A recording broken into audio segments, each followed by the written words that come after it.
Hey guys, welcome back to my channel. In this video I will be showing you guys how I got my hair from this to this, so stay tuned so I can show you how I got these Bantu Knots.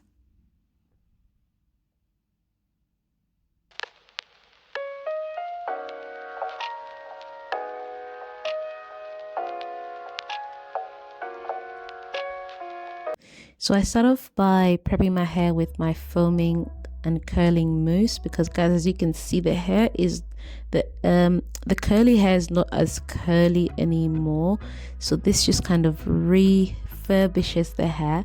So to start off with, I want to have 4 sections of hair at the front for the Bantu Knots. So I started by splitting the hair into 4 parts, and then I've just separated 1 strand for the front of the hair. So yeah, so all I'm doing here, guys, is just splitting it into 4 equal parts so that I can then start going and working my way section by section. And then for each section, guys, I'm using 4 to 5 strands of braids to make it equal. And then to start off with, I'm just crossing over all the way to the end of the hair.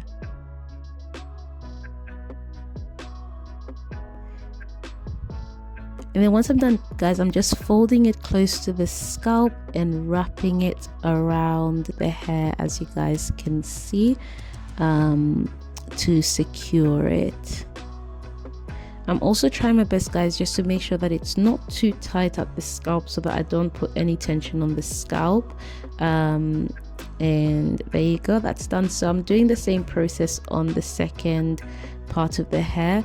The one thing I would say, guys, is if you want it a lot fuller, you are welcome to use more strands of hair, but this is as full as I wanted it.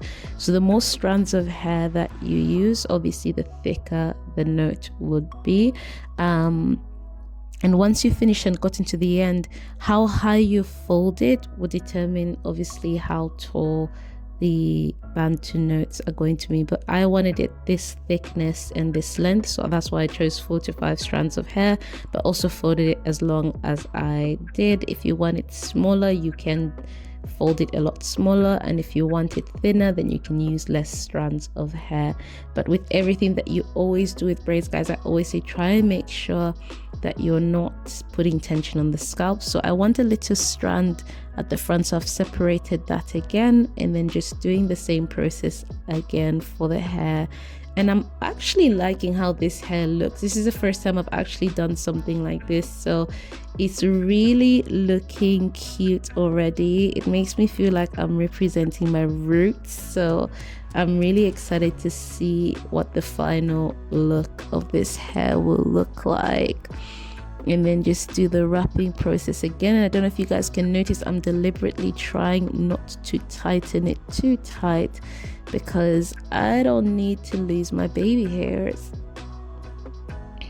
This one's a little bit thinner, but I don't know why I like it like that. I'm just gonna keep it with that. I'm not gonna be doing that again, to be fair. But yes, guys, I'm just doing the final one now.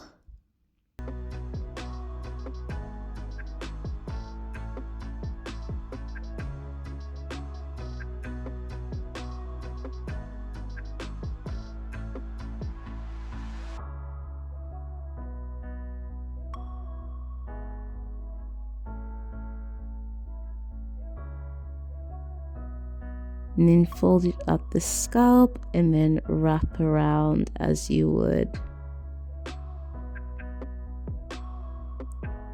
Oops, that went into my eye and that was really uncomfortable. But I love this hair, guys. I don't know what you guys think. It didn't take too long. It's really cute. I'm just gonna do a 360 so you guys can see what it looks like. I'm in love with this hair. I wanted to bring my face out a little bit more, so I'm just going to take away some of the hair and put it into a ponytail, just so that it kind of brings my face out a little bit more, and kind of puts a lot more emphasis on the Bantu Knots rather than the hair at the back, because this hair is quite loud. So yeah, so we're just gonna separate that. And yes, I do use a shoelace, guys. It's the only thing that actually holds my hair, and I try and hide it at the back there so people don't notice it's a shoelace and think it's just a long band that I'm using. But I love this a lot better, guys. Look at this. I look like a proper African woman, guys. I hope you guys enjoyed this video. I love this hair so much, so I'll be rocking this hair for a while now. See you guys in my next video.